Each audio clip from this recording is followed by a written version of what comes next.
What's up, everybody? This is Dan and Mike back in the den. Thanks for joining us for episode 7. We apologize for episode 6. It went up on YouTube and linked to Facebook, and then within a few hours it got pulled. Something about a copyright violation, and I don't think it really had anything to do with us copyright violating the copyright laws or anything like that, because we have nothing that we don't even know what we're doing. But apparently the way we tagged it on YouTube flagged it for some sort of like spam folder they have, so they let us know, and we're not being bad people. Well, I don't care about that really, but it's annoying because we don't know what we're doing with computers. But right, we're in the process of communicating with them and trying to get episode 6 back on. But in the meantime, we're gonna move forward to today's episode 7. As we promised, we're going to get you to the national championship game for the desserts. We got the Final Four. I feel like it's March, April again. Yeah. Final Four. It's August. Winners, I know. Football's almost here. I've been looking forward to this podcast for a few weeks. After the dessert national championship announcement, we will quickly touch on golf for a second. The top 5. We have a top 5 list, and then we're going to move right into our first half of our NFL preview. Not the fantasy preview, but it's going to be the first half of the NFL for the NFC. So we're going to pick our win totals for each team based on the Vegas lines, whether we're going over or under on that, and kind of should tell us who we have in each division coming out, as well as the wild cards, and then we're going to pick who our NFC representative is going to be in the Super Bowl, as well as do the Rookie of the Year, offense and defense, because they have one of each. Who cares? I don't think I spoke about that to you before. Who cares about defense? The NFL doesn't have any defensive rules. Literally, it's two-hand touch. God. Can I vote for James Harrison for Rookie of the Year?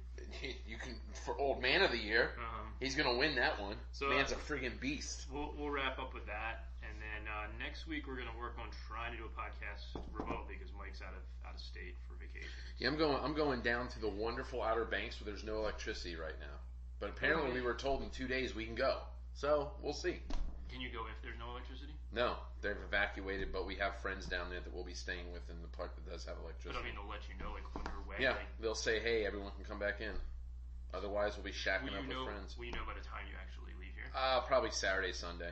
So we'll be down there. Oh, you'll be in Virginia Beach.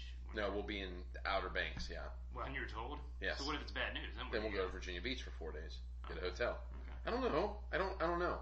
No, it's a big screw job. I don't understand who cuts wires when they're digging for stuff. I should just put my name in this class action lawsuit just to keep suing the hell out of these people. Well, it's funny you say that because you and I can't work a laptop. So if we were in charge of that machine, the whole island would have probably sunk by now. That's why I don't like responsibility being put on me. Yet I'm a teacher. We barely can create DraftKings lineups. Well, I can't. I barely can talk on the microphone about it. I don't even know how many games are in a Major League Baseball season. You don't even know what sports are, really. No, I really don't. Anyway, let's move right into it. We're going to do the dessert Final Four. So let me guess. Cherry pie versus chocolate milkshake. One, you're an idiot. Cherry pie lost last week. Oh, you see? Exactly. I hate the vote. I really don't like you people that vote. I don't like cherry I feel like you just can't remember anything from one minute to the next. Well, you know what? You are only a few years younger than me, but my brain is so inundated with stuff right now. I can't think. So much shit going on up there. I can't think. We had cookies and cream from the cherry pie is still the best dessert. Sorry. I agree, but it lost. Like Iowa State was the best basketball team each of the last 3 years, and they lost. Oh my god. Cookies and cream ice cream against milkshakes, and we had apple pie versus Boston cream pie. So, you want a drum roll? Nah, well, go ahead. Come on. Which one won? Apple pie. Oh, what apple a freaking loser. Pie cake bracket. So apple pie won 61 to 39% for Boston cream pie. I did not get my vote. I like apple pie, but not anywhere close to what I like Boston cream. Cold or warm apple pie? Take some warm with some vanilla ice cream. With apple pie, sure. Cherry chocolate better. What about the other side? Landslide milkshakes. What kind of milkshakes? We're not doing this again. I know, I'm just saying. You can pick whatever you want. So when you vote next week, milkshakes versus apple pie, you can, in your head, I'm going to poop on apple pie. You can decide whatever milkshake you want to have up against. Good. It's going to be for me, it'll be vanilla milkshake against apple pie. God, ew. So, after the podcast, we'll have the link up. It'll obviously be one question. And so just vote for the champion. Is it apple pie, American is apple pie, or milkshake, which I could go for right now? I would even eat a chocolate eat chocolate. I would drink a chocolate milkshake right now. Well, you brought up that thing. I'm going to bring something up real quick. I know this is impromptu. But speaking about American, last year we had a huge problem with our friend Colin Kaepernick in the NFL. And there's been recent talk here with the Baltimore Ravens of picking him up. And I watched yesterday, and a lot of it seems to have to do with politics now. It doesn't even have to do with the sport anymore. Mm-hmm. It seems like the owner of the Ravens is more hell-bent on sort of pressing his political agenda by not allowing somebody like Colin Kaepernick into the team when all other team sources want to be there. So what are your thoughts about the Colin Kaepernick situation? Because I know we've talked about it before, but... Yeah, I could go on for 10 minutes, which I won't. So my minute to 2 minute summary is this. I think every team has pretty much taken the stance that they hold their brand and their, I don't know if politics is the right word in every case, but the brand, the fact that he was negatively viewed by a large segment of society for the social stances he made, and that his game isn't good enough. I mean, not that it's not good enough to an NFL roster, because it certainly is. He's definitely one of the best backup quarterbacks, if not a top 20, 25 starter. I mean, there's such garbage at the end of the NFL. Jets would take him in a heartbeat. Why aren't they taking him? I have no clue. Exactly. So, Biscotti's a tool. People here love him, the Ravens fans. Biscotti. Biscotti. What is that a dessert? Is that it's exactly.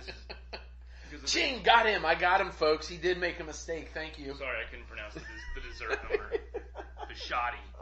Biscotti's a piece of crappy, is what. But here's the other thing.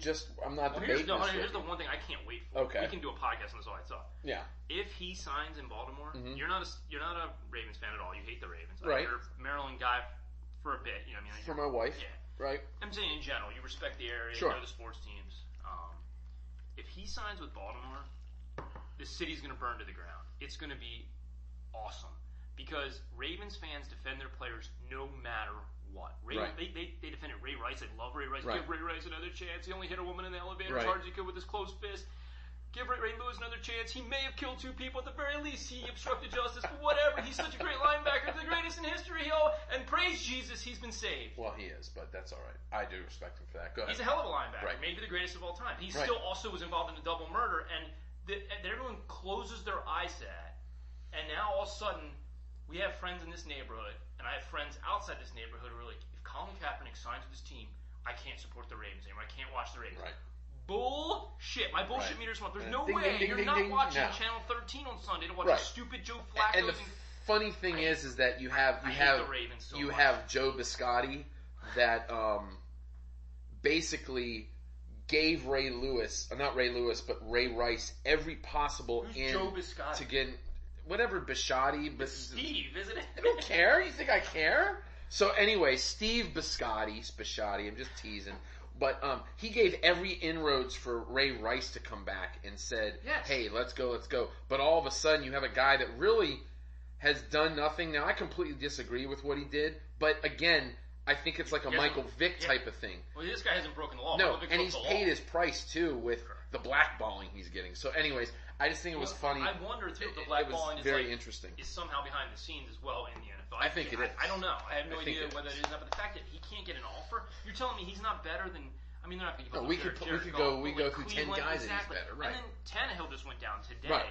Why would you not bring him in? They don't know how long he's going to be out, but it could be significant time is what they're saying. And then Flacco, I don't know, I haven't paid a lot of attention, but my understanding is possibly he's out for an extended period of time. And the thing is that through the NFL years, 1960 now, let's just say, there's been things. I mean, I probably in the 70s, there were little-known guys that probably protested Vietnam and stuff. Sure. You know, so why all of a sudden it's a guy decides to say he doesn't like, and again, I'm telling you, I'm against what Colin Kaepernick said, what he was doing. But I'm saying, why is he not afforded that opportunity to do that in our country without being shamed? Right. Because then truly, we don't have free speech. Correct. If you're going to get shamed. Correct. Now you are going to get ridiculed and stuff and say, hey man, he knows that. you did something that nobody likes because the police are the backbone of our country and stuff. Yeah. But, you know, I disagree with this, like the socks he wore. I don't agree with not standing for that. Yeah, but you know what else? You having background in law enforcement to a certain extent, I would assume you're pissed off at some of the stuff that he's done because I think it's horse crap. I think it's very disrespectful. I think it's very short-sighted. But that's my opinion. That is a 35-year-old white male's opinion who's never struggled for anything in his life. And I'm not saying Kaepernick has. Oh, well, he's not. Hold on. I'm not saying he has. Because went to college on a full ride and got an NFL contract. What I'm saying is he is a black male, which is a different perception than I will ever have. And he has taken a stage. He's half-half. He's taken a stage, though, when we complain all the time about these guys and the magnitude they have across the country, how they're worshipped. We worship Aaron Rodgers and Ben Roethlisberger because they can throw a football. Right. While he's not as good as them, he's got a stage that he can say something and get it out to the people. Yeah. And I admire him for that. I admire him for standing up for what he believes in. I don't agree with his principles, but the fact is he has the right to do it. He didn't hurt anybody. He didn't damage anything. No. He simply did not act and wore something, and had a couple comments. I mean, definitely had comments to say, but it's free speech. He's also done a number of other great things. Free speech is only good enough for the way that we want to interpret the free speech with people. Exactly. And I'm the same way at times. I hear things and I'm like, oh, I don't want to hear that. Like, that guy's a jerk. But you know what? You have a right to say it as long as you're not infringing on the rights of other people. You do, but you also have to understand it's going to affect and it's going to... I can't wait for the Ravens fans because they literally were like, Ray Rice. And now they're like, oh, I got principles. I can't support this guy. He spoke up. He spoke up for a group of people. That's the same thing. I will go back to like when Ben was in a heap of trouble. You know, I was on the verge because I had young kids, and I said, should I even allow my kids to wear his jersey anymore? And then I pulled myself back. I'm going to go to what Charles Barkley said in the late 80s, early 90s. I am not your kid's role model. We put these guys on such pedestals. We are not raising our kids to be like them. So in the end, like with Mike Vick, I've told people before, he did something wrong, but you know what I care about? What does he do between the two goal lines on Sunday from 1 to 5? I give a rip. So anyways, that was Colin Kaepernick. That was something big and important. Well, the other thing I do love, though, is we brought this up among our friends the other day, but Ray Lewis and his pious, self-righteous self now, and he went out and gave advice to Colin Kaepernick. Right. Did he do it one-on-one? I don't know. No, he did it on a Facebook live stream. Oh, really? So that the whole world can see Ray Lewis get up on his whatever. So he can ascend higher into the heavens. And be like, listen, Colin, this is what you should do, and this is how you should do it. And listen to me, brother, because I know how it is, and I've been in those situations. And then he tells him, all you got to do, you don't have to read between the lines. He tells him, it's okay to do what you're doing, but do it quietly, so not to draw attention to yourself. Right. Even though what Kaepernick knew, he's trying to draw attention to himself. It's social activism, right? And all Ray Lewis cares about is image. He avoided a double homicide, or at least the obstruction of it, and was able to go into the Hall of Fame career and possibly the greatest linebacker of all time. So anyway, I'll move on from Kaepernick. Hall of Fame. Those are my takes on it. Topic, I hope he signs with the Ravens. If he doesn't get in Kaepernick, I'm getting a Kaepernick. He's not signing with the Ravens. Maybe with Miami now. Yeah, I think they're staying away from that. All right, so again, big time of the season. We have got NFL full board. Tonight is August 3rd. We have the Hall of Fame game. Cowboys Cardinals means absolutely nothing. You can do fantasy sports on this night. You can do daily fantasy sports. But you know the greatest thing is that we're going to be able to watch a hike tonight of real football teams. Set, hike, let's go. Hike the ball, snap, hike, play the damn game. I can't wait. Yeah, it started. Woo. We had an injury today. Tannehill went down. I don't even know when he went down with his knee. Oh, that's nice. Yeah, knee. So Kaepernick will be a Dolphin. Before we get into that, I texted you yesterday. What are your top 5 golf tournaments of all time? I know you only know 3 of them, so you had to do some research. I don't know anything, right? Yeah. I saw it on Twitter. It was starting to trend among a couple other top 5 lists, and it got me thinking. I mean, obviously the majors, as we talked about last week, rise to the top for everyone's career. So it's probably going to be the top 4 majors in most people's top 5 list. But I don't know. I didn't know if you had another. Okay, so I'm going to go ahead. I'll go backwards. 5 all the way back. My number 5 one is the Waste Management Phoenix Open. It's the party out in the desert. I would love to go out there. That 16th hole where sometimes they give the caddies chances to shoot, and it's a raucous atmosphere. My buddy was in Phoenix the week that it was, but he didn't go to it. And me and him talked about going one day just because it's a fantastic atmosphere. And a lot of golfers don't like that, but there's a lot of young guys that love that sort of look at me and let's just let things fly and see what happens. So the Waste Management Phoenix Open, I think, is a fantastic. I did not see that coming at all. Not even about a course. I didn't even know you knew anything beyond the majors and the players. Please. Not even anything. There's a lot of things you think I don't know. There's a lot of things I know that you don't know. Well, there is. This was not one. I know lots of them.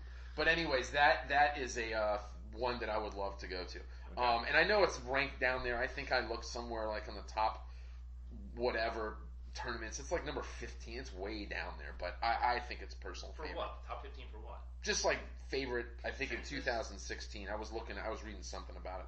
So anyways, number 4 is one of my favorites. Probably one of my favorite ways to play golf, but the Ryder Cup.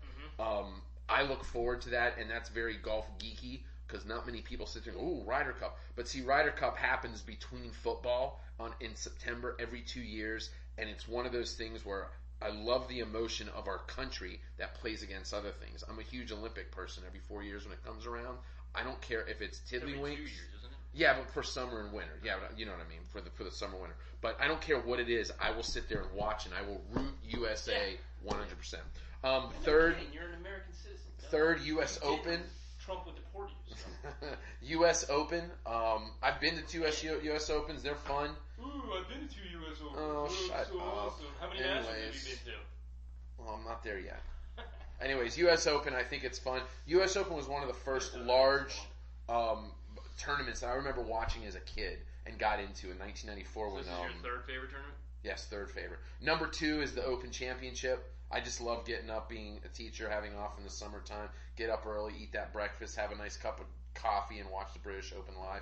And my number 1 of all would be the Masters. Yes, I've been there one time. It's fantastic. It's like heaven on earth. But listening to the music, seeing the vivid colors on the TV, it's a rite of passage for spring, and it's fantastic because it comes a week after the NCAA tournament. I'm getting chills thinking about it right now. It's so You get chills. freaking You get fun. chills a lot. I get emotionally charged for this Are stuff. you constantly cold? No, I'm constantly hot.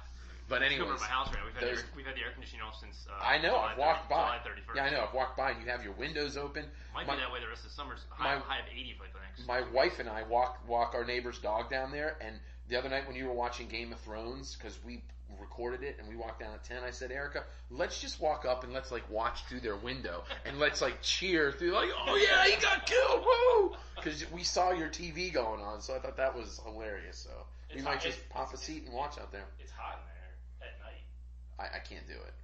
Like it's 80. My electric bill was $75 this month. When it came up, when it came up about an hour ago, it was 80 degrees and it's warm. Not crazy. Like 90s crazy. But your body will adjust to it. It has, Right. and unless the forecast shows like upper 80s, lower 90s, which I think today is upper 80s, but then it's supposed to cool down again. Yeah, front's gonna We be may keep it up. good for Keep it you. up. I can't stand I'm gonna nothing. Save that extra $3.27. I can't stand anything higher than 72. So What is right it? now you're sitting in a cool 72 degrees. Yeah, I wanted you to come down to my house just so when you got in there and you realized the air conditioning. I would have sweat like a fat bastard I am. So great. Oh boy. All right, so Masters. Is What about you? Okay, so the reason I brought up the top 5 was, like I said, I saw it turning on Twitter, but also like this week's tournament going on. It doesn't make my top 10. Excuse me, top 5. But is the Bridgestone? It's a World Golf Classic one. I do like all the World Golf Championships. They're fun. Excuse Yeah. me, yes. And they bring out the best competition. There's only 76 golfers this week, and you have to qualify. Like 49 of the top 50 golfers in the world are there. The only one that's not is Sneds, who had to withdraw again. So you get the best of the cream of the crop. The money purse or whatever makes it enticing for them all to show up. The sponsorships and everything. Some of them are required to come, but you get really good players, and you usually get a really good champion. Dustin's won it. McIlroy's won it. Tiger won it 8 out of 15 times when he played it. So usually, it crowns a pretty good golfer. Is what I'm saying. You don't get a whole lot of lucking into these championships. Anyway, well, my top 5 have to include all 4 majors. So you already messed up because you didn't include the PGA Championship because it's a major, and you talk about. Oh, I love the majors. I gotta have a major. If you have 17 PGA Championships versus 1 Masters, you gotta give the 17 PGA Championships. Yeah, but I picked mine based on venue. My fifth one based on venue. That's fine. Well, PGA rotates, right? It's It does, but again, the PGA just doesn't. The do PGA it for me. Championship is my 5th favorite because it is the afterthought of the majors, and I probably. I think you just did that because you wanted to say you put all the majors in there. No, You're such a slacker. It's a major. Like go off course sometimes. It's a major, but I'll say this: like I didn't know Keegan Bradley won one when I looked it up. He has a PGA Championship. I know. Keegan Bradley. I looked it up. I didn't know that, but yes, I looked it up a while Jimmy back. Walker's the defending champ. I remember that Rich from last Beam. year. Yeah. It's the tournament where a lot of guys that are not really out there as the big players, Well, it's because they win it's it. a little more open. Yeah. Like bombers can do it sometimes. Anyway, so PGA. But I mean, Well, you asked a few weeks ago, you said, well, what makes PGA significant? There really isn't. It's just a high-scoring tournament that Well, goes it's been through around different. for a while, right? Right. It's been around for a while. And it's just considered a major. So it's not like a U.S. Open or an Open Championship or the Masters where there's specific things about each of those tournaments that differentiate. 4, I have the Ryder Cup, which I think you had at 3 or 4. 4. Yeah, so we agree there. I like the format as well. I don't like that it's only 3 days because I like having as much golf as I possibly can get. It's only Friday through Sunday. But I do like taking them out of their normal element and putting them on a team. I love it. I love making Patrick Reed root for Dustin Johnson when he's normally hoping he's going to bogey a hole. And then, maybe friends that are Europeans and Americans going against each other for the pride of their country. So I like the format too. I like the whole tie. It's not a tie. You don't go to a playoff hole. Going in, if you tie and you're the team who lost it last year, you're not getting the trophy. That's right, yeah. So I like the format. 3 for me is the Masters. It's not a slight at all. It's my third favorite, but I will say this. I do think it's more of the brand-created major. You talk about the colors popping, the music, the springtime, whatever. It's almost the thought of it entices you more than the actual. Yeah, I mean, but that's unfortunate because that course. Oh, I'm not. It's very, very tough. Listen, I'm not disrespecting the course at all, or the history there, or the winners, or the trophy, the jacket, anything. I just think you only get to watch so much of it because the Masters has such a stranglehold on the broadcast. It's just so produced, is how it feels to me. It's much more produced, like a reality television show, except in the end we get hopefully not a fixed match. But I love the Masters. It's my third. My second is the U.S. Open. I love the fact that it's challenging. There's so many of them that you're rooting for a guy just to break par. That's what I like. I love it. Yeah. And the Open is my favorite one. I like the same thing you said. I like the fact that when I wake up at 6 a.m., there's already been a slew of golfers that are almost through the course. So I can kind of catch up on their scores, sit down and watch another set of group golfers go off, drink my coffee, come over to your house now, which is what I'm going to do for the next 20 years. Get a free breakfast out of it. And what I think we should do is just next year when you take the day off of work, what we'll do is we'll sleep during the day and start at 1:30, and we'll just get on England time. I love it. we don't go to sleep Wednesday night. Yeah. Watch it Thursday. Sleep all day Thursday. Thursday. Kids and family get home by 3. I'm going to bed. We're going to be up again on Friday morning. I gotta watch it again. But anyway, the Open, and I like the course stuff. So I like the links. So links are fun to play. Those are our top 5 golf tournaments. I wanted to throw 2 other top 5s at you real quick. We're only spend a few minutes on them. But they're also trending on Twitter. I posted on Facebook, which you really don't participate in. Your top 5 favorite athletes of all time. Doesn't have to be the best athlete. Jesus. Just your favorite. I'll give you mine real quick. Okay, yeah, go ahead because that's my number 5 is Brett Favre. My number 5 is Brett Favre. Grew up with him as my favorite quarterback. Number 4 is Federer. I'm a tennis fan. I rooted for him. I was Federer over Nadal all the time. Federer over Djokovic. Number 3 is Aaron Rodgers, my current Green Bay Packer man crush. The greatest of all time. So how can he not be in there? Number 2, I don't know if you know this one, Barry Sanders. As I was growing up with Favre, I got to see a lot of Sanders, and when I watched games, it was twice Green Bay versus Detroit a year. It was Detroit on Thanksgiving. And Barry was the highlight reel every single week. Not that you had Emmett, you had a whole bunch of people, but Barry was just that. He was the scat back with power, with vision. Barry Sanders, I love. I have a Barry Sanders jersey, which I don't have a lot of jerseys. I'm not a jersey whore like you. And my number 1 favorite athlete of all time. Do you know who this is? He's in my basement. He's hung on my wall a couple times. But it's kind I've of only been in your basement once. Well, it's because it smells like cat piss. But and Dan's house right now looks like it's in the middle of Compton. He has his couch out front. They took it this morning. It's gone. Jesus Christ. I should have put my cooler out. I need to throw that away. But I drove down there last night. I was like, what are you doing with your couch? Today was ball removal day. Oh, I'm glad you knew that because it looked like the as ghetto. As Christine are carrying it out, you just have cat piss in your face. It's beautiful. It Brooks.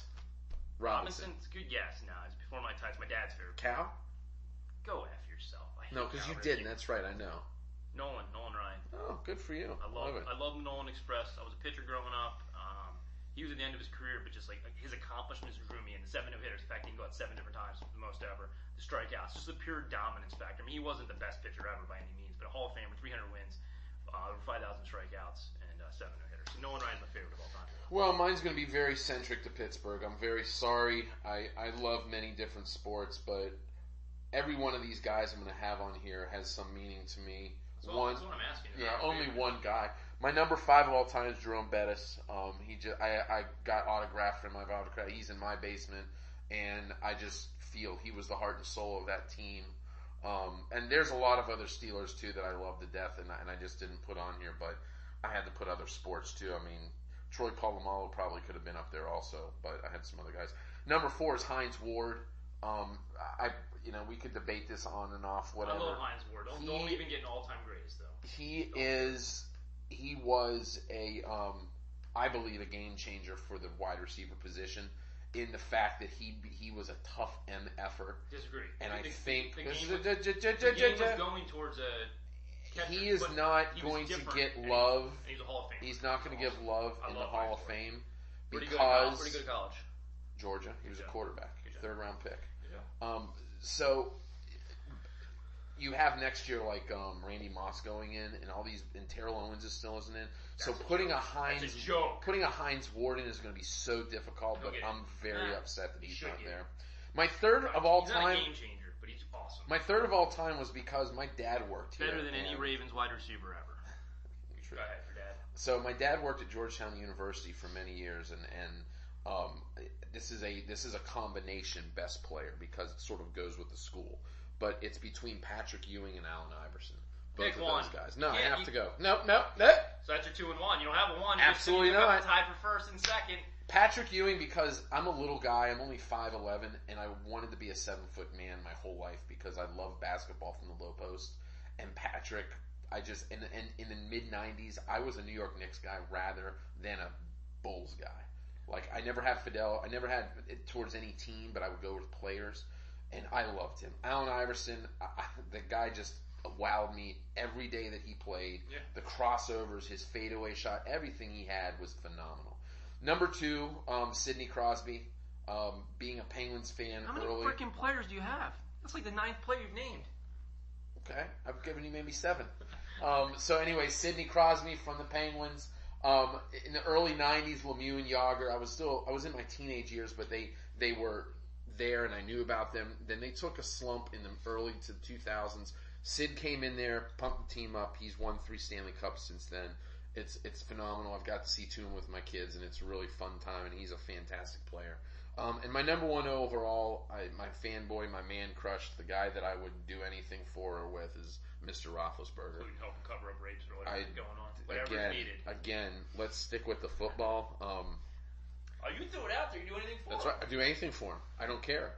The story is always, I remember where I was at the moment he was drafted. I called my dad on the phone almost in tears, and I told him, this changes everything. 2 Super Bowl, 3 appearances later. Again, I'm just getting chills even talking about it. It's cold. It's cold again here. Those are my boys. I love them. There's a lot of others out there that I just want to make sure you didn't write 9 names down. No, I did a combo. Georgetown. I love Georgetown. Bus, Ewing. Hines. Yeah. Okay. Ewing, Iverson, You put 6 on the top 5, but whatever. And then Troy would be up there too, but he would make like 19th in your top 5 or whatever. Every Steeler, it doesn't matter. You're never going to get anything different from me.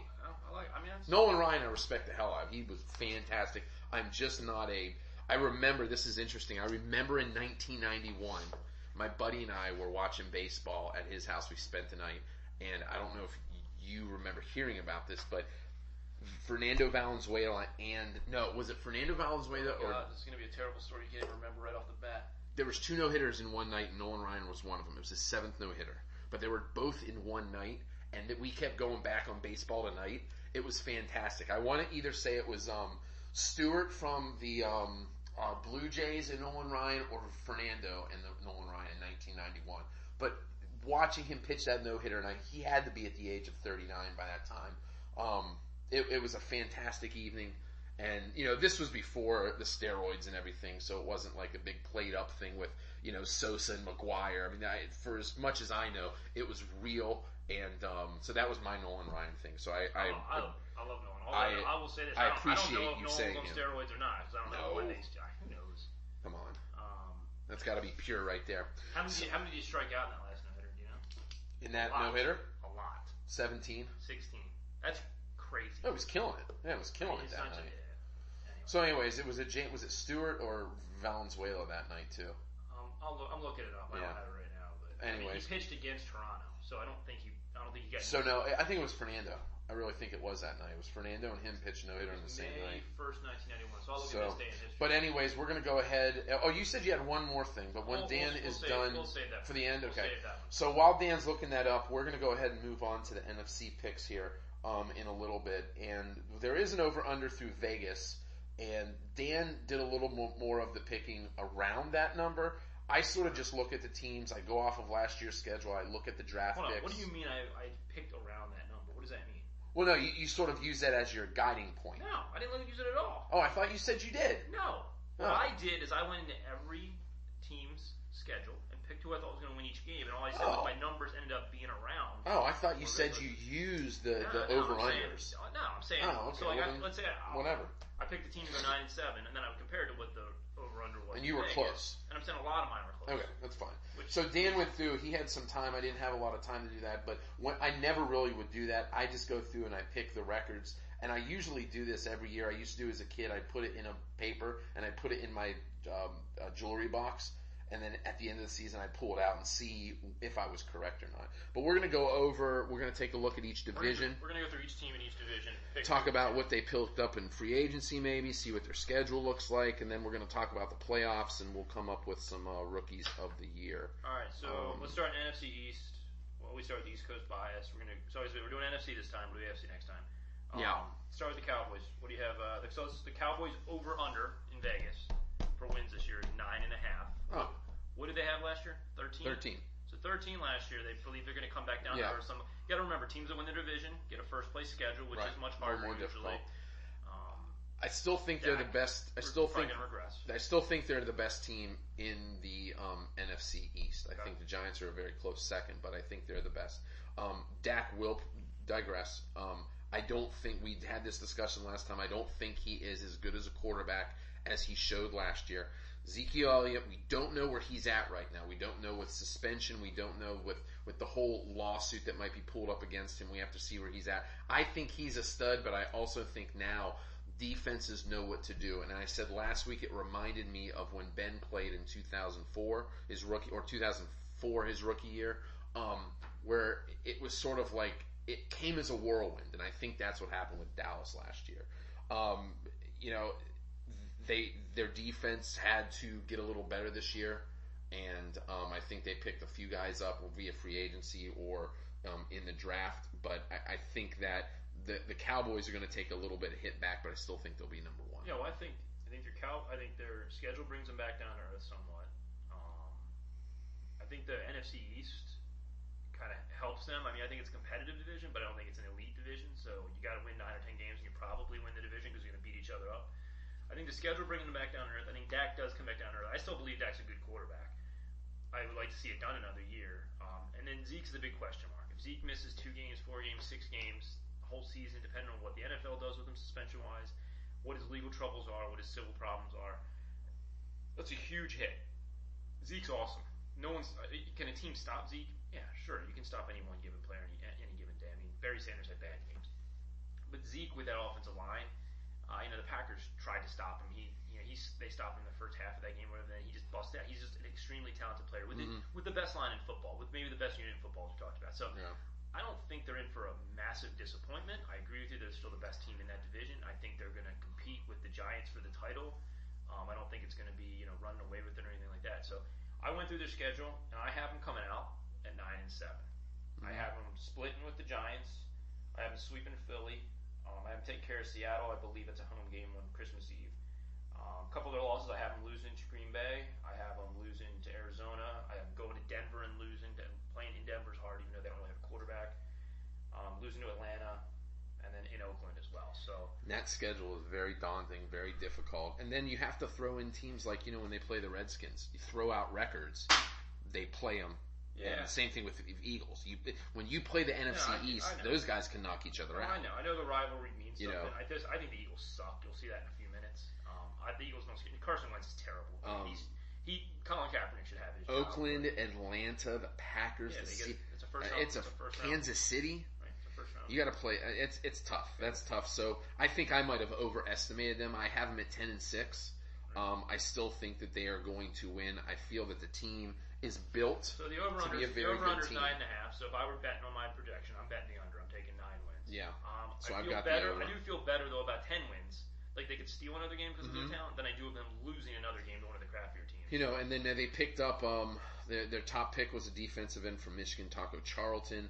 The first 3 picks were defense. They went cornerback, defensive end, cornerback, safety, cornerback, D tackle, and then they picked up some wide receivers. So you could see they were trying to bolster that defense because they know to go against teams like Atlanta, like Green Bay, like Seattle, you have to have a very tough defense to go with your really good running game. If Ezekiel comes out of this with no suspension, which probably he will, because I think the Cowboys get that they get that benefited out sometimes. We'll find out what happens. They'll be good.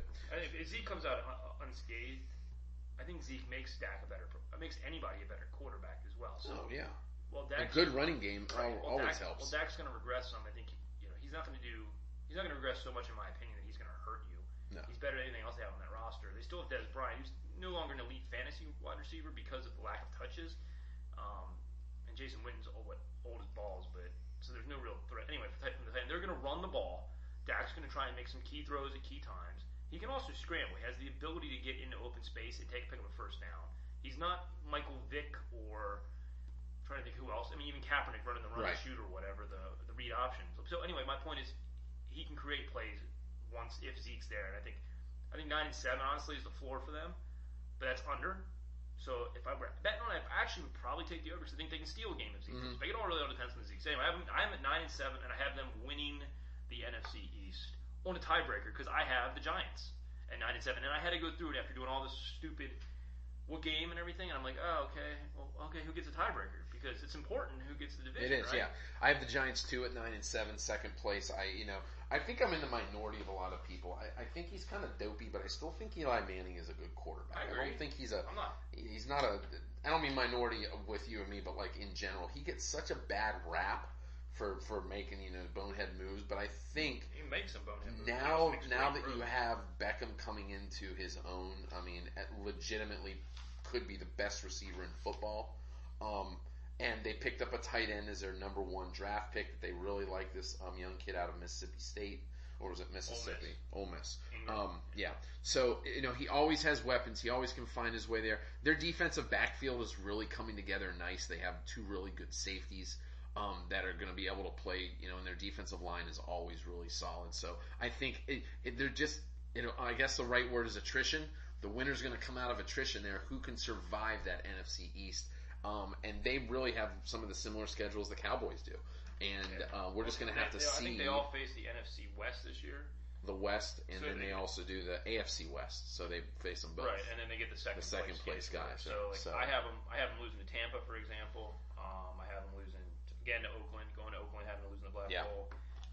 Losing to Arizona.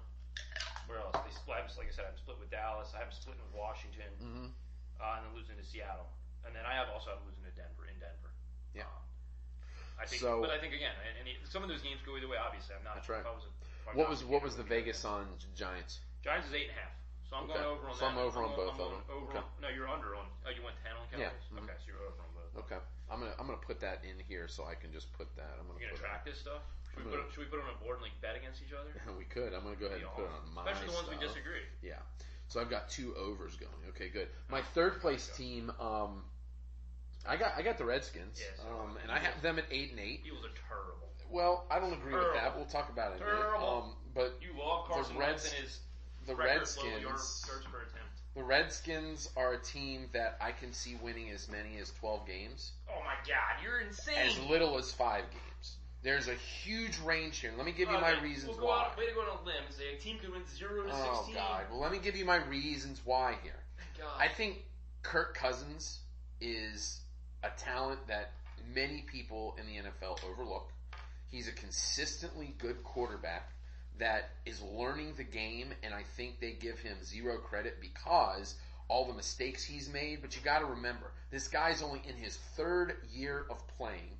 He's made the playoffs once. He's had him on the brink of the playoffs last year. Okay, Scott, I'm Now- going to pause right here. So you just defended Kirk Cousins because you think he's a really good talent that's overlooked, and you're forgiving his bonehead plays because he's only Right. in his 3rd season. Yet a week ago, you told us that Dak Prescott is garbage. He's had one Right. good season, has had no reasons to not believe he is, other than, again, you couldn't articulate. You just don't think he is. I just don't think he's going to be good. So this is where I call you out. Like, what Call are you me out. basing any of this scouting or? I believe Kirk Cousins has the word's not The it. pedigree. No, he has the longevity through college and now through the NFL that compared to Dak Prescott, who had a really phenomenal year and is a decent He's had a quarterback. better single year than any year Cousins has had so far. That's fine. But I don't think that's going to be able to stand. Cousins has had the same year, and he's constantly been going up the ladder. Prescott started here. But There's not much more you're going to be able to go. right, exactly. So I think he goes down. I don't think he plateaus. I'm just calling you out because you basically can call me you out, say that's he's fine. garbage and would be like basically. I don't think he's You said he'd garbage. be I a don't backup. think I You said he'd said be a backup quarterback in a couple of years. I said within 3 to 5 years he'd be a backup. Yes, Which is I garbage. think I mean, 'cause I think quarterback Kirk is Cousins garbage. has a longer time as a professional starting quarterback. So I like Cousins, especially from his fantasy perspective. He puts up yards, he puts up touchdowns. They got a great tight end. Exactly. I think he's a product of having a great offense, and I think he's a product of having a great offensive mind in Jay Gruden. I don't like Jay Gruden as head coach, but he's a good offensive mind. Their offensive line They is have decent. It's not spectacular. They have not given him extended contracts. Right. They don't believe in him. They don't long believe term. him. You're exactly right. He believes himself now. and That's the most important You thing. watch games in the fourth quarter. Has he won one or two? Yeah. He Has S's he the bed lost? sometimes, yes. He S's the bed. Yes. If I he were Dak agree. Prescott S in the bed, you'd be like raising the flag of, I told you this guy sucked. Right.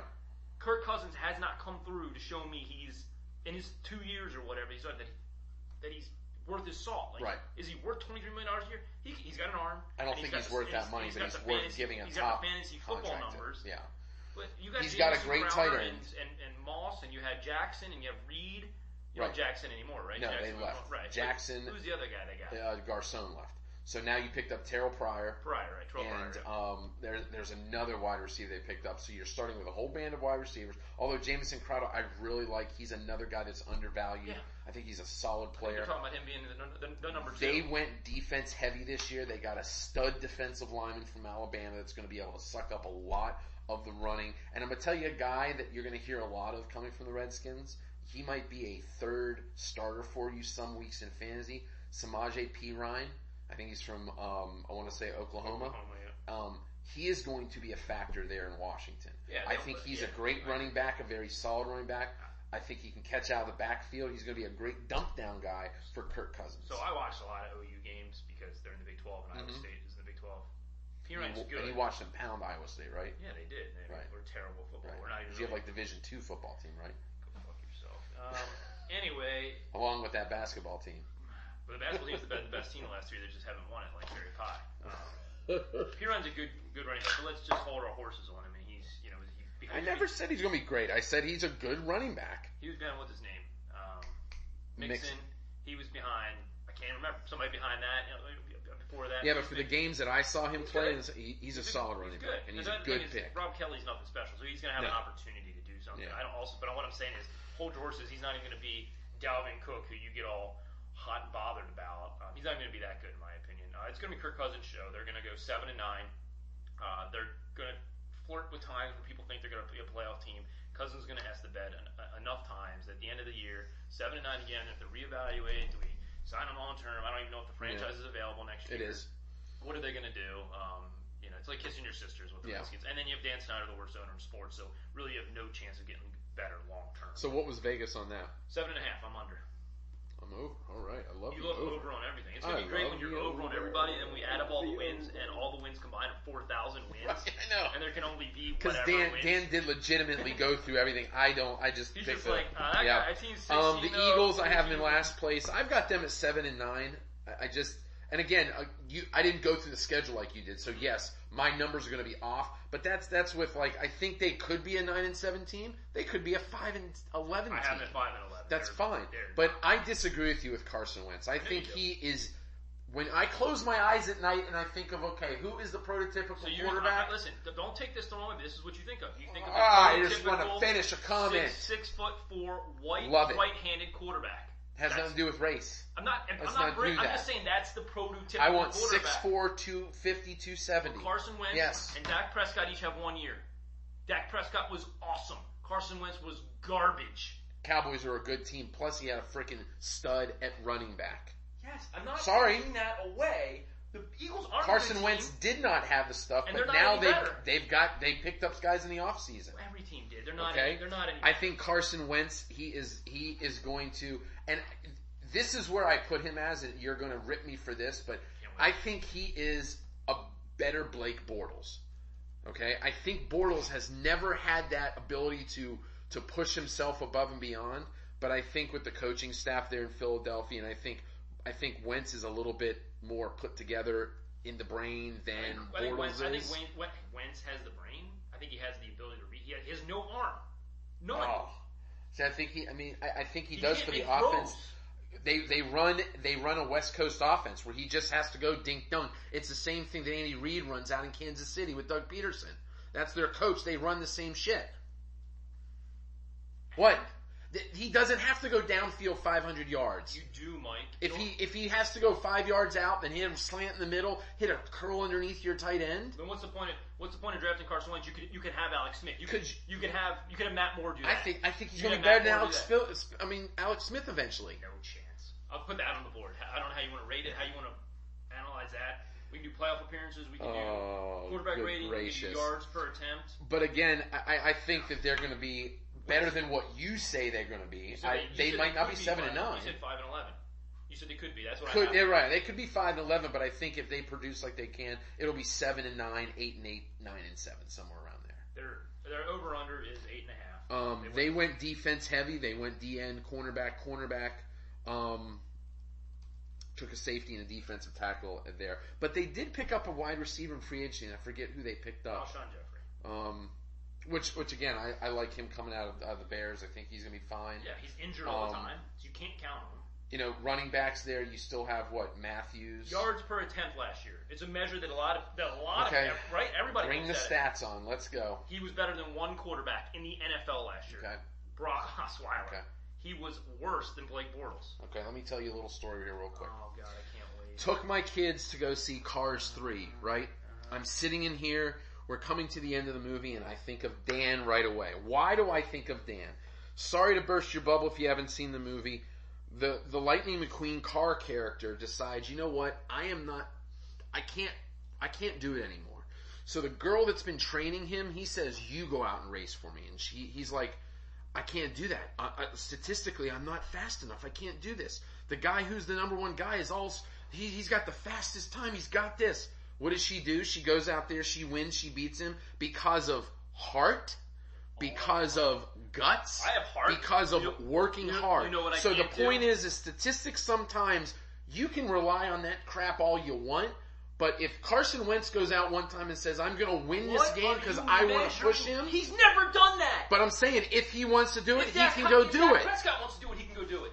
He could. Then what makes you I think just Carson don't Wentz like is going to? Dak Prescott versus Carson Wentz. Why? Because I think he's more of a prototypical quarterback than Dak Prescott is. Prescott average. Again, that's what I'm saying. What's prototypical? Throw the ball Size, being able to command the pocket, control the pocket, and even the Eagles didn't even have a running game to do that. Dallas had a running game to go behind. Prescott wasn't put in situations where he had to win by throwing. Dak Prescott was the fourth highest yards per attempt last year. For his attempt to pass, the fourth. How many attempts did he get, though? 459. More than Tom Brady. More than Tannehill. More than Mariota. Okay. But not more than your boy Rodgers or Ben. No. So again, he doesn't have to go out and win it all the time. He's got a running back that can win it for him. Oh, man. You're literally just taking and picking and you're cherry picking how you want to compare his stats versus whatever quarterback. Let's just do Wentz versus him. There's no stat. There's no record. There's nothing that supports Wentz being better than Dak. Nothing. I just don't know how you get off with that. Quarterback rating, completion percentage, yards per attempt. Your biggest thing, measuring how good a team does. Isn't that all about how Brady's so great? Mm-hmm. But now you won't give Dak the credit because he's got Zeke. He can't get the credit. And I think that team was built. I'm going back to what I said about the Steelers. That team was being built. They had Romo at one time. That team was a good team. Yeah. Romo left. The team without Dak Prescott is better than they can win without Dak Prescott. You think they'd be better with Carson Wentz? I think you could plug and play both guys, and the Cowboys would be fine. The Cowboys would be fine. I think the Cowboys would still be a competitive team because I agree they have a lot better parts than the Eagles do, and that's why I have the Eagles at 5-11. It isn't just that Carson Wentz sucks. Mm-hmm. It's that the rest of the team isn't that talented. Alshon Jeffrey isn't reliable to be a number one wide receiver all year long. But Dak Prescott in his situation is what it is. It's not his fault. It's not Tom Brady's fault that he's got Bill Belichick. I can argue all day that Brady's made because of Belichick or Belichick's made because of Brady. Whether either of those arguments makes any sense, it doesn't matter. They have each other. That's the circumstances that are there, and that's what they, use every year is the smarts, the abilities of everything they have. So you can't discredit Dak's fourth best yards per attempt or what is his quarterback rating? Top what? Third behind Matt Ryan and Tom Brady, better than my boy Aaron Rodgers. But it doesn't count because he's got Zeke. Because Aaron Rodgers. I never said it didn't count. No, I said that I think it makes it easier for him because he's got a running back. Absolutely. Sproles was great last year when he was in. They had Ryan Matthews who played really well last year. The Eagles did. Wentz has the 26th best quarterback rating and the 29th best yards per attempt. Anyway, right. Carson Wentz is garbage. 5-11. I'll take the under or whatever bet you want. We really should go back and just call this the Dan Speaks All show because when Dan says it, it's right. I am going to say that I believe in the long run. I just want you to base it off something. I'm basing it off of what my personal beliefs are. It has nothing to do with statistics. So what college did he go to? South Dakota. And what did he do there? He was a solid quarterback against Division II competition. Okay. But I mean, you wanted before. You said it's Kirk Cousins, Division I, Big Ten, had longevity. Right. Dak played Division I. He did. He played He did. All of his statistics for Dak Prescott were better than Carson Wentz's stats. Yeah. They're all better. Okay. But again, when I go to the eye test, I don't think. How about the throw he made in the playoffs against the Packers? That throw he made to Dez over the corner? Yeah, it was good. It's a phenomenal throw. Okay. Wentz can't make the throw because it's more than 10 yards downfield. Okay. You're right. You're right. Carson Wentz blows. I'm just asking. I'm telling you. Where you get it from? From just what I see. I might be completely wrong. I remember the first 3 weeks last year we were on the text string for fantasy football. I will draft Carson Wentz. I did. I will draft Carson Wentz over Dak Prescott to be my quarterback in with the Steelers. I promise you. Put that on the board. We got Mike penciled in for Carson Wentz in the third round. No later in the third round because Dak's fine. That's perfectly fine because I feel that the talent set with being the running quarterback, all this stuff, and getting out of the pocket, I think eventually will hurt Dak Prescott as opposed to Carson Wentz, who stays in the pocket and is a prototypical quarterback. A legit bet then. You think in our fantasy league, Carson Wentz will outscore Dak Prescott? No. Well, then why would you draft him above Dak? I'm saying within 3 to 4 years, he is going to be better than Dak Prescott. Even though, all right. So if I have, that's fine. That's what I'm saying. I don't know how. I don't care about fantasy. I don't care about that. I say the long run, Dak Prescott is going to fall off, and I believe Carson Wentz will be the guy. The eye test. Just because I like him as that quarterback. 13-3 versus 7-9. Sure. Division or whatever it was. I don't know. It was division playoffs. Sure. Better stat across the board. Sure. I'm telling you what I think. Right. Yes. Right. Yep. So I have Cowboys winning the division 9-7, Giants at 9-7. Now, what were the Eagles? What were the Eagles Vegas wise? 8.5. And I have the Eagles. So I have them under. All right. Who do you have? Are we going to wait to see who comes out of the divisions? Or you want to give Let's go NFC North. All right. I think this is clear cut. I've got the Packers at 11-5. Over under there was 10.5. Just a couple losses I have. Atlanta. I have them losing to Minnesota once. I have them losing to Pittsburgh in Pittsburgh. I have them losing, where else? 1, 2, 3, 4, 5. To Detroit once, and I have them losing to Carolina in December. I've got the Packers at 13-3. I think they are the NFC, toast of the NFC along with the Falcons. As much as I sit here and I debate you all the time with Aaron Rodgers, he is a great quarterback, and he is a guy that doesn't need star talent around him to show how good their team is. Although you're still going to have your receivers, Randall Cobb, Jordy Nelson. And apparently your running back, Ty Montgomery, is phenomenal according to the coach. So you have a team there, but it's defensively is whether or not they're going to be able to stand up and stack up against the teams. So I have them going 13-3, so that sounds like I'm at an over right there. Yeah, I'm over too. I mean, Rodgers. So let's be clear. Nelson's lost a step. Cobb's a slot receiver, nothing more than that. Devontae Adams can't catch a cold. I mean, he got hot last year because Rodgers charged him $4 million. Right. They picked up Martellus Bennett. I think That's a great pickup. overall their offense is still going to be awesome. Ty Montgomery, if healthy, can be. I think he's going to be a league average running back, and that's all they need. Right. Brad Evans from Yahoo is all about him this year. Talking drafting him like super high. Montgomery couldn't stay healthy as a kick returner. Couldn't stay healthy as a wide receiver. I don't know how he's going to stay healthy as a full-time running back for 16 games. But if he does, he can catch it out of the backfield, and he showed wiggle room up the middle last year. So I will take. He's an upgrade already. I think the only person you pick, get me if I'm wrong, the only person you pick fantasy-wise, in my opinion, on that offense is Aaron Rodgers. Because I think there's going to be so much turnover of who he's throwing to each day. It's like a Tom Brady situation. No, I think. Who the heck is he throwing to? It could be Billy Joe Bob or something. Jordy, Randall, as long as they're all healthy, Jordy, Randall, Devontae, Bennett, and Montgomery will all be owned. They'll be drafted early. The problem is, and we'll get in this to, what was that? Sorry, computer. We'll get into whether, in another podcast, fantasy football, whether they're worth drafting versus their current draft positions. Mm-hmm. But like Jordy Nelson's worth owning because if Aaron Rodgers throws 40 touchdowns, people are going to catch him. He's not going to throw him to Mike Gifford or Dan Goolsby. I mean, yeah, they'll get it here and there, but it's going to be 10 to Jordy, 6 to Cobb, 8 to Adams, 6 to Bennett or whatever. So they're all going to be worth drafting. It's just a matter of their cost in the draft, like whether the positions. Rodgers is the stir that, or the straw that stirs the drink or whatever. Right. So I got him 11-5. I can win in the division. So I have over 10.5. I could see 12. I don't know if I see 13, but because they struggle on the road at times. Yeah.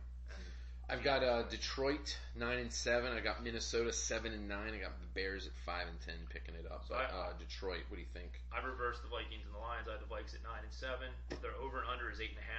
So I went over on them. You went under. And then the Lions, their over under is 7.5. I have them at 7 wins, so I went under. You went over on the Lions.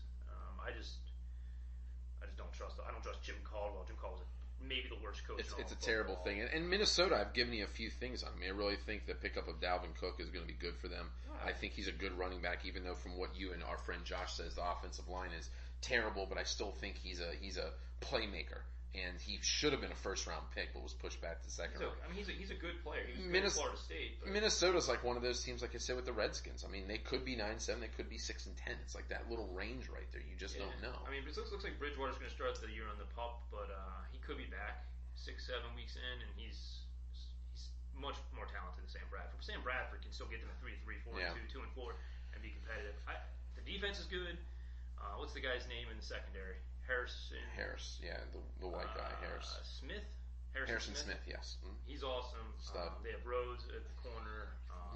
And they just re-signed him, so. Yeah, and their defense is legit. Zimmer's a great coach, as far as like at least being able to get into the defensive side of the ball. But I put him just as his buddy Jay Gruden down there in Washington, so they're sort of two of the same teams. Yeah, I think those coaches aren't putting you over the top. No, I don't. I think Zim's the jury's still out on Zim. He's had like 2 years or whatever. But Zim is players love him. Players don't love Gruden. You've heard about it in the media already. They're not a fan of him. But Snyder loves Jay Gruden. Yeah. I think Zimmer, if he continues to be successful in this division, 9, 7, 10, 6, he's going to keep his job. So the Bears are 2-14. They're terrible. I put them at 5-10, but we both went under then because Vegas has it at 5.5. Oh my! Well, I think they had one of the worst drafts ever. I think Mitch Trubisky, whatever his damn name is it was a stretch of a pick. It was a stretch of a pick. The kid barely had a year in college where he played well, and he had a good year playing. If he comes out and he does what Dak did, then we in situations like that with the Bears, you know what I'd like to see you do? If you don't like the quarterback and you know you need a quarterback, which they just got Mike Glennon, which he's going to be serviceable. That guy can win you 6 to 7 games. I don't think Trubisky or whatever is any better than Glennon. But what you do is you say, we don't know what to do with this pick. Trade him away. Get 17 picks next year when you know the quarterback talent is going to be awesome next year. The thing is, they knew what they wanted to do with it. They wanted to take him 3. They traded up to 2 and gave picks away to get him. Oh, that's right. I didn't forget. I forgot about that. Somebody was going to get him. Unbelievable. The dumbest pick. Most people didn't have him in the top 10. I forgot about that. You're exactly right. That's ridiculous. The only wins I have for them are the hapless Niners and the hapless Browns, and they're all hapless at this point. They're just terrible. Yeah. I'll give them maybe 1 or 2 I'm just trying to look at other games that stand out. I mean, they play some decent teams like the Falcons, obviously in the division. They get the Packers and the Vikings. I can't see them beating the Ravens, the Panthers, the Saints. I mean, give me a break. I hope they beat the Ravens. I have the Eagles and Carson Wentz beating them, so that just tells you how bad I think the Bears are. So again, you and I both have the Packers as the division winners. Yeah. I'm 11-5. You're 13-3. Yep. I got So Vikes 9-7, Lions 7-9, Bears 2-14. We just have the Vikes and Lions flip them. flipped, right? So let's go to the South. I think the South is one of the most intriguing divisions in the NFC. It's a loaded division. It's crazy. And every year, if you go back to statistics for the last couple of years on that division, usually the worst team in the division comes up and wins that division. I think it was weirdly everything enough. until like the last year. That was Yeah. like the 4 out of the last 5 years that's the case. Last place team takes over first place. So I think there's going to be a bounce back from the Carolina Panthers. I think their draft was very good. And this is where I'm going to recant on some of the things that I said. People love him in the preseason so far. Christian McCaffrey is going to be McCaffrey. Thank you. He is going to be a solid player. I don't know where he's going to rank. Offensive Rookie of the Year. Going back to December last year, I was very adamantly opposed to him not playing in bowl games. I felt it was a coward move. This has nothing to do with that. That's over and done with. His ability now shines on the field. Some of the players in that team said that he's untouchable. They can't even guard him. Did you see the move he put So- on Kuechly yesterday? No, He called a screen pass, went out to the sideline with it. I can't describe the move. Put a move on Kuechly, and Kuechly fell down. Luke Kuechly, So considered arguably the best middle linebacker in the game I right think Cam Newton now has some weapons there that he is going to be able to use. I mean, they're going to need Benjamin to come back and actually be good. He came back from that ACL. And the defense will be studly. So I've got the Falcons 13-3. I have them 12-4. They're not falling off. What's the over under on that? 9.5. So they basically 9.5. Yeah. So they What's the reasoning of Vegas on that? Because I think that they believe the whole division is tough. So listen to all the over-unders. They're 9.5. The Bucks are 8.5. The Panthers are 9, and the Saints are 8.5. So they believe everyone in that division is a roughly a 500 team or better. The entire division, which means basically you can lose any game to any division. Right. So they don't believe that against the Cowboys aren't going to Philly. Okay. That type of thing. So I got the Falcons at 13-3. Plus they get a first place schedule. Yeah, and I think they won that Super Bowl last year. Yeah, they were the best. They won the Super Bowl last year if it was not for the greatest quarterback of all time. No, they won the Super Bowl if it isn't for Kyle Shanahan, who now has a head coaching job in San Francisco. That guy's a tool. So Carolina, I've got them at 10-6. I think they bounce back tremendously. And this is where I had a little trouble because the team that I like this year, I've got 2 of them. And again, this is going to go against everything I've thought about for the last 3 or 4 years. 2 of them? So that's 2 teams that you like? 2 teams I like. One from the NFC. I like Tampa Bay. Tampa Bay, in my mind, is not making the playoffs this year, but they make it very close getting into the playoffs. And it being such a close division, I think they have a chance. They have weapons on their team. They have Deshaun Jackson now. You've got oh no, I've just lost his name. You got Martin, but who's their other receiver? I forgot. The best stud. Mike Evans, stud. Tight end, they have Brait, and who they got another. They picked up. They picked up O.J. Howard from Alabama. So you've got these weapons around Jameis Winston, and I don't like Jameis Winston, but I think he's gonna develop and be really good. And I think that's against what I said in the beginning. I was not an advocate. I don't like Jameis Winston as a human being at all. I hope the guy sucks and is out of the NFL. I think he's a horrible human being. But as a quarterback, I think he has the tools. And they went 9-7 last year, so putting them in the playoffs isn't a stretch. They went 9-7 and couldn't make the playoffs because of where their tiebreaker ended. Well, actually not tiebreaker. They actually game out 10-6 was the final wild card. So the Bucks are 8.5. I have them at 7-9. I also like the Bucks a lot, but when I went through their schedule, they got to face the Falcons, the Saints, and the Panthers each twice. But I think they beat them probably 2 of those 6 times. I think they win. So I'll just go. I got them beat Miami, Chicago. They should start off 2-0 in my opinion. I have them losing to Minnesota, beating the Giants. I have them losing to New England. I have them losing to Arizona. I have them losing to Buffalo. You're really high in Arizona. I'm not high on them. I've heard a few times you've said, these teams are going to lose to Arizona. Can't wait to get to that. All right. Well, I do like Arizona. Anyway, I do like Arizona. I don't love them, but I like them. Beating Carolina, losing to New Orleans, crushing the Jets, losing to Falcons, losing to Green Bay, beating Detroit, beating Atlanta on the second go-around, losing to Carolina on the second go-around, and then beating New Orleans. Basically, I have them split in their division. Yeah. But they got to face Green Bay, they got to face Arizona, and they got to face New England. The Giants, there's no cakewalks in there. I don't trust Winston enough. Yeah.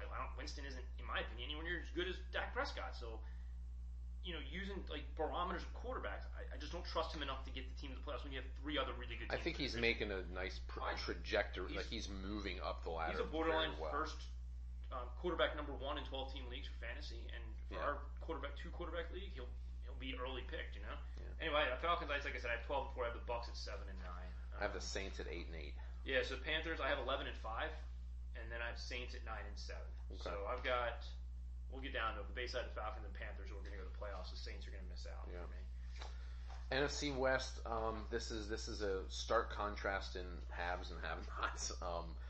Seattle, two garbage. Exactly. Seattle, I feel, is the elite player in that league division. They're 11 and 5 in my estimation. That's what I got them at 11 and 5. They're over under 10 and a half. So we both went over. Their defense is still solid, even though it's getting old.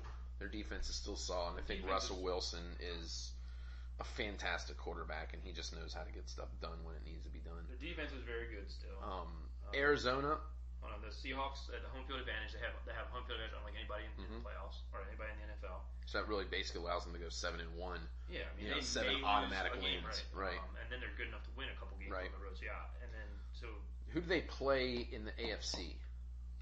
They get Tennessee. I have them losing to Tennessee. So it's the Central, so they don't have to make that terrible East Coast run. Right. I have them losing to Tennessee. I think it's in Tennessee. Except for Jacksonville, maybe. I have them beating Indy. What else do I? Houston, I have them beaten. What other AFC teams? Jacksonville, I have them beaten them because they do have to travel to Jacksonville. Oh, that's a tough one. Early. Yeah, it's a tough one. And Seattle does lay an egg or two every year on the East Coast. And then I have them against Dallas at the NFC. I'm losing to Dallas. So, 11 and 5. So second, I've got Arizona, and that's sort of just by default because the other two teams below. But I think Arizona's good, fantastic running back, still really great receivers. And I've seen and I've heard a lot of stuff about how Carson Palmer is down, but I still think he's serviceable and good enough to win games. Okay, so here's the thing. I want him to be, and the rest of that team is very good. But you've got to get out of the prototypical whatever you think Carson. He was poop last year. You watch his games; he couldn't make throws. And what was their record last year? They still were pretty good. 8, maybe 7, 9, 8 and 8. But what I'm saying is, if you watched him, it looked like something went wrong. He either got older, had the nagging injuries that were catching up to him. They were 7, 8 and 1. Okay, so if he comes back and he's healthy, maybe he's got another year or two left. But if he did hit that decline, that slope, then my 11 and 5 isn't even close because they have no one behind him. And if he gets hurt, they're done. I forget, it's like John Skelton or whoever's behind him. They have no shot at winning games, except against the Rams and the Niners. So I have 11 and 5. Let's just go through their schedule real quick. Since we are, would you say the record was 7 and 9 or 8 and 8? 7, 8 and 1, and I've got them at 9 and 7. Oh, you got 9. So the reason I said they were good, I am opening up 0 and 2, and then going 11 and 3. I have them losing to Detroit on the road. Excuse me. Losing to Indy on the road, and that's all if Andrew Luck's healthy. Then I'm going a little bit of a winning streak. Beating Dallas at home, beating San Francisco, it's not even a game. I have them losing to your Carson Wentz, Philadelphia Eagles on the East Coast because they also don't travel to the East well. So they have Blaine Gabbert and Drew Stanton as their backups. So Carson goes down or has a crappy year, they're in dire straits. 6 and 10, right? I haven't beaten Tampa at home. The Rams don't count. The Niners don't count again. I haven't beaten Seattle one time. Beaten Houston, they have great defense, garbage otherwise. Beaten Jacksonville, I think it's at home. Actually, that might be a travel. Rams again. Tennessee, who I'm actually high on this year. I'm losing those Skins, and then beat the Giants, lose to Seattle in the year. So 11 and 5. What I'm saying is, and that's with some losses that you might think, are they going to lose to the Lions or the Colts, who we all love Andrew Luck, or at least I love Andrew Luck, but he hasn't done anything in a year and a half. Nope. So we'll see. It's possible they go 12 and 4 if Palmer's healthy and he comes back. So I like that number of 9 and 7 or 8 and 8 or somewhere around there. I think I have a 9 and 7. I'm 11 and 5, and the over under was 8 and a half. Yeah, so I've got them at 9. The Rams and Niners don't matter, but I have flip flop. Rams 5 and 11, and Niners 2 and 14. Wow, I got Niners 4 and 12, and Rams at 3 and 13, but it's relatively the same thing. Rams are 5 and a half over under, so I went under. I just don't like. I don't think, and I never thought as a draft pick he was good. I don't think that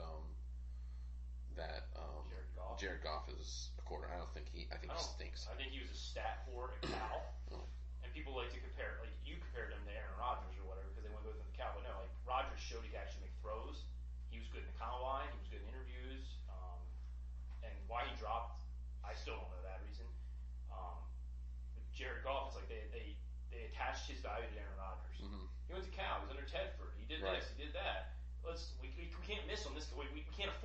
like, we can't let him drop to 13 when we need a quarterback so badly. And they took him. And then last year, their offensive line was poop.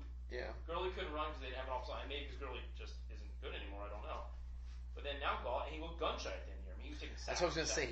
He just looks scared in there. He doesn't look confident. He's getting sacked like once every 6 dropbacks. Yeah. It's bad. I wouldn't want to be hit like that. So these two teams are irrelevant. Maybe they'll split with each other. Maybe, like, I think I had the Rams stealing a game at home against a Giants-like team. Some team that's got to travel from the East Coast out there. And the Rams were close in a lot of games last year. It wasn't like they were getting blown out. They still have defense. You know, their defense is good, but that defense is going to start crumbling apart in a year or two when these guys start looking and going, we're not a good team. I want to get the hell out of I here. agree. But, like, you have Robert Quinn. You have a couple good secondary guys that can make it difficult for a team coming to the East or West Coast who doesn't want to be there, who wants to overlook them. Yeah. Get to next week when you got to face the Cowboys or something. Mm-hmm. So I think they steal a game or two. I think I haven't beaten the Saints. Saints are a team that are horrific usually on the road. Yeah. So I think that's one. No defense. So anyway, so I have recap real quick. Seahawks winning the division and a tiebreaker over the Cardinals 11-5, and then the other two hapless teams.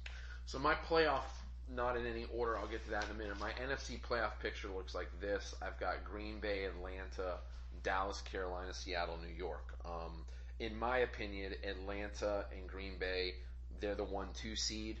I don't know what order. I don't know how that pans out, but again, they're 1-2 seed. I think that Dallas is the 4th best division winner, so they'll go up against Carolina, who is the best wild card, I think. And then you have Seattle is the best division winner left. Will go up against New York, who is the worst wild card. I've got... Well, so let me just give you mine. Mine are very similar. Mm-hmm. I have Falcons 1, Packers 2. Mm-hmm. I have Seahawks 3, same as you so far. Cowboys 4, same as you. Panthers 5, same as you. And then I have Cardinals at 6 instead of the Giants. So we basically the same playoff except swap Cardinals and Giants out. So I've got Dallas with the home game, and I think Carolina beats them. I also have Carolina beating Dallas. Yeah, I think they're just defensively better, and I'm very interested to see what McCaffrey does. I'm very interested. I can't wait to correct you on every single podcast, McCaffrey. I'm going to get you a McCaffrey jersey and wear it. Okay, that's fine. In reverse, you can read it. The good thing is when I put myself out there, when I lose, and I always admit that I lose, and I just tell you, and I did have to owe Josh a 6-pack of beer, and you. I owed both you 6-packs of beer. I got a 6-pack from you and from Billy. So whatever. What was ours? Ours was like first round, I think. Well, I thought it was going to be a 3rd round pick. Yeah. I think I had first round with you and Billy, and then I've got Seattle hosting New York, and New York's got to go all the way out there. It's never going to happen. I think Seattle wins. I have Arizona going into Seattle, and I don't think the Seahawks let the Cardinals come in there and win. So I got Seattle. We have the same Final Four in the NFC. Green Bay, Carolina, Atlanta, Seattle, and so it's going to depend on whether you have who you have as the 1 and 2, because that depends on the matchup. You know, I have Green Bay as a 2, so they get Seattle. Oh, okay. See, I don't. I have Green Bay as the 1. Okay, so they get the Panthers. Yeah. So I think I don't care who they play. Until there's a team out in the NFC that's better than the Green Bay offense and the Atlanta offense, no one beats them. I've got Green Bay and Atlanta in the NFC Championship game. That's so do I. Simple. So do I. I mean, I'm not trying to argue. I'm tired of being. You talk about like not until you find somebody that does this. Green Bay, I love them. They disappointed in the playoffs the last 4 years. Yeah, but disappoint in the NFC Championship game, is that really disappointment? Like, well, that was last year. Yeah. But like 2 years or 3 years ago, losing the Giants again in the divisional round. Yeah. I mean, the defense never shows up, so it's going to depend on. We talked about this. Yeah, the Green Bay's division is easy enough; they're going to make the playoffs. They should win the division. Anyway, I have Green Bay beating Seattle too, but you got to think Seattle's still good enough to beat them. Anyway, I got Green Bay beating Seattle, and I also have Atlanta. I don't think Panthers are going into Atlanta and out-track meeting them. But you know, Atlanta's on a mission. But if I agree with that. Atlanta's on a mission. I think there's some people have the view that Atlanta is going to have a fall because they're so disappointed from the Super Bowl last year. I think it's the opposite. I think it's completely opposite. I have them going into New England for like week 6, and I'm blowing New England out. I think they're going to go into it, and it'll be like their Super Bowl for that part for the time. They're going to want to crush. Interesting. I don't think that'll happen. I mean, they were up 87-0 right. in the Super Bowl, and they just Kyle Shanahan. And then all of a sudden, the greatest quarterback alive just made a move. Or Kyle Shanahan can't make a play call. So I have Green Bay, Atlanta, and I have Green Bay going to the Super Bowl. I have Atlanta going to the Super Bowl. Sure. I think Atlanta, like I just said, they're on a mission. They are. I've seen a few teams like this before. Again, I'll go back to 1994 the Steelers lost in the AFC Championship game to the Chargers, and they were 3 yards away from going to the Super Bowl. The next year, they just ran through they just ran through to get to the Super Bowl. Now they lost to the Cowboys. So I feel teams like that are so close that lose for whether it's a coaching issue or going up against a great player, that they bounce back, I believe, tremendously well, and they're able to come in that next year. I think some level. I think they also bring the personnel back. They should be good, really good again. Their defense is young and studly. If they would have won last year, do you know this? If they would have won the Super Bowl last year, they would have gone down as the worst ranked defense to have ever won a Super Bowl. That's how bad their defense is. It is horrible. When you think of Beasley and stuff like that, I think they're young and hungry, though. They have a couple good players. The rest of it is garbage. Interesting. So, we'll see if they've gotten better. If they haven't, it could be an issue, especially as you're getting beat up by the Bucs, the Saints, and the Panthers once every 2 to 3 weeks. And I think your sleeper, in my opinion, in there is Carolina. I think if Carolina can get on a hot streak, I think if McCaffrey is what he is to be in that defense get back, they were just in the Super Bowl 2 years ago. Yeah, I mean, Cam Newton's a beast, and they had a bad year last year. If he's healthy, he's hard to stop. You don't have to like the guy. He may not be also your prototypical guy, but you get him down the goal line. Yeah. Who's stopping him from jumping over the top? And you look at Seattle, and I know people get scared of Seattle, but when you take Seattle out of their element, out of Seattle, I think they're just another team. I think the defense is still stacked. I think they're getting old. I think that they're as good as they were 2 exactly. 3 years ago. That's what I'm saying. So I don't think they can get beyond that divisional round, especially with the likes of teams like Atlanta and Green Bay that can just outscore you. Yeah. They will outscore you. Yeah, but okay. So you're talking about like Green Bay, they have no warts, right? Because you're saying they're just going to score. But what if their defense is garbage again? Then all of a sudden you're going to shield Russell Wilson.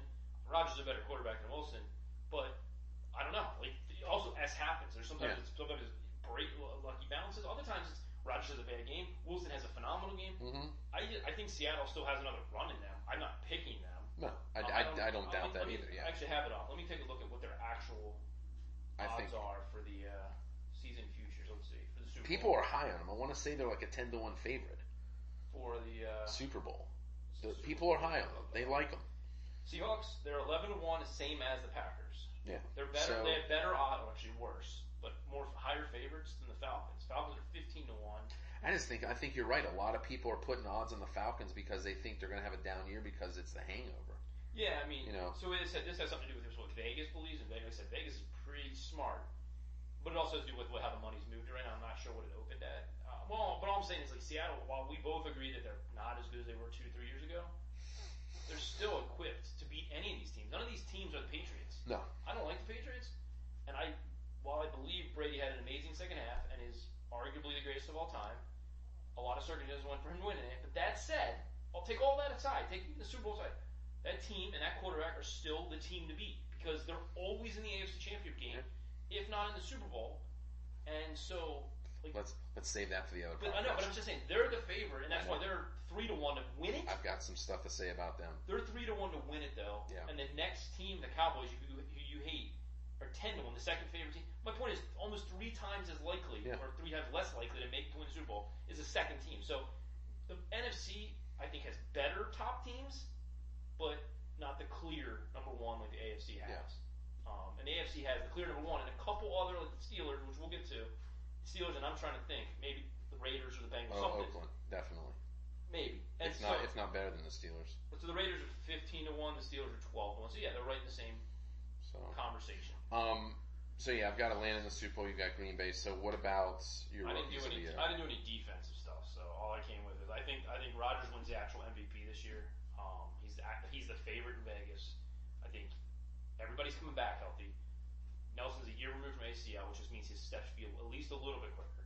So I think the circumstances around him are correct. The defense still isn't good, so he's going to have to win the game with win the division with 40 plus touchdowns. So I have him winning the NFL MVP. Mm-hmm. And then I have my NFC rookie of the year being McCaffrey. I think he's a hands down favorite. Yeah, I'm with you there. Dalvin Cook is another one that's up there. Dalvin Cook was my second guy. My defensive rookie of the year would be Reuben Foster.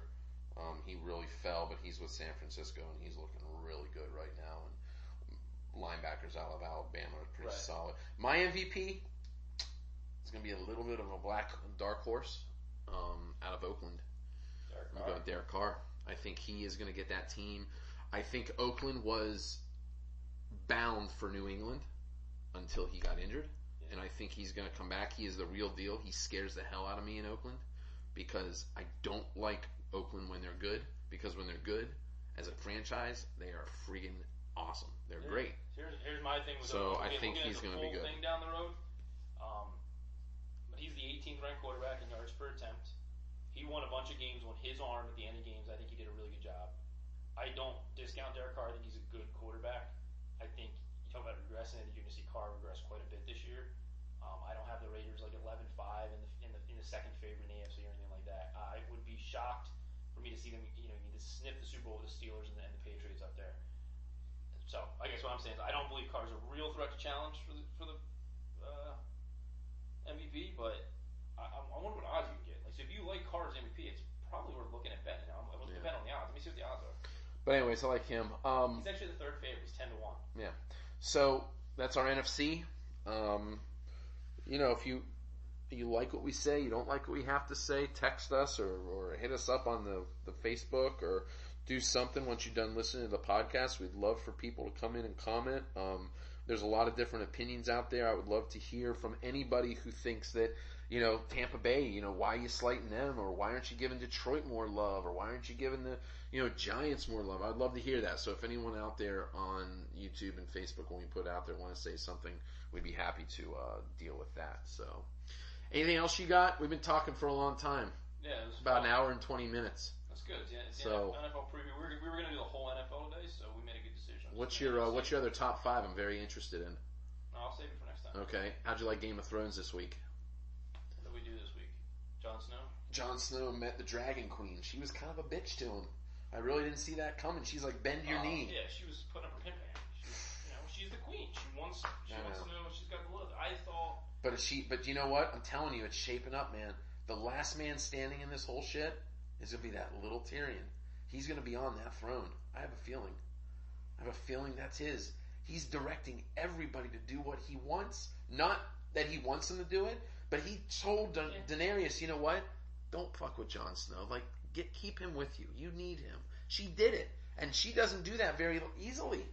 It was a really decent episode, and I can't wait to see what happens because I can't wait till the bombshells drop that Jon Snow is a half Targaryen. Because I have a feeling that Daenerys and him sort of like have some googly eyes for each other. But that can't. Well, in the realm of Game of Thrones, I guess it can happen. I think even legally, like in our world today, if you're removed enough, yeah, it happens. It does. I think like twice removed. What I did like in Game of Thrones is when Sansa. Yeah, no, who? I get their names wrong. Sansa's the redhead. No, not the redhead. Cersei. She's like, F you, brother, come here, let's bang this out. I loved it. The most badass scene was her with, I can't remember her name, the girl from Dorne, where she. Yes, that was fantastic. From Euron, and then. Yep. Basically, I thought I was preparing myself for some gruesome scene where the mountain was going to crush her skull. Right. Her eyes out. No, she's going to make her suffer. She's like, oh no, you took my daughter away from me. I'm going, and without even saying it, kisses the daughter. I saw the red lips, and I'm like, why is that? I was like, what's going on? Christy called her right before. Oh, wow. She's like, I bet you she has the poison on. Oh, I didn't think of it. She kisses her, and then she wipes it off. And you're going to watch her die and then rot. And you just saw like the face of the mom go, fuck. God. Right. And then to know, like, you're not going to die. You're going to sit here and watch your daughter die, and then contemplate watch her body it. decompose for over the years, rest of your existence. I did like the end of it. I think the end was fantastic. When the old lady said, "You're going to kill me," and Jamie's like, yeah. And she's like, well, it was really great to see your son kick it. I didn't think it was her. Yeah. I was like, so now Jamie's sitting here going, Lady Tyrell. Jamie's sitting here going, oh, you mean we went through that whole thing with Tyrion for nothing? Well, I think like we ousted our own brother. What I think he's thinking is, like, I got you. We just poisoned you, and I saved you the gruesome, painful death. And it was almost like a comedic element there because Jamie was like, I got you. I win. Right. I think he was like, we win, and I win over Cersei because I'm not going to be over the top with this. I'm going to do it on my terms. And then she says, I took your son, and he's like, fuck you. Even though you're dying, like, I just lost. Right. Like, I lost this one-on-one right here. And he's just like, and he laughed, Pissed. Well, yeah, pissed. of course. And I thought it was great. I thought that was a great ending. scene.